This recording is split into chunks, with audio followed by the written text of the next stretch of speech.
exoplanet and the first truly habitable one yet discovered. The research was supported by grants from NASA and the National Science Foundation. Images show planetary orbits of the Gliese 581 system compared to those of our own solar system.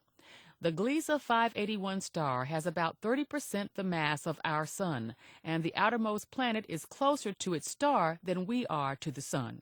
The fourth planet, G, is a planet that could sustain life. The Goldilocks zone is the range of orbits around any star where it's neither too hot nor too cold, but just right for liquid water to exist on the surface. And that's a key ingredient for the existence of life. Gliese 581G has an orbit of just about 37 days around the star.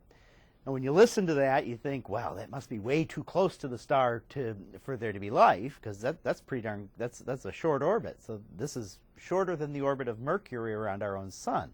Must be terribly hot. Actually, that's not the case, because Gliese 581, like I said, a red dwarf star, much cooler than our sun, emits much less radiation. So in fact, those planets need to snuggle up a lot closer to that star in order to get the warmth.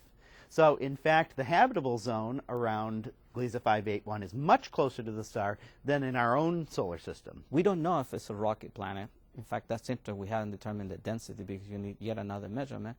However, if everything fit or remains as expected, the effective temperature of this determined because of the dynamics, right?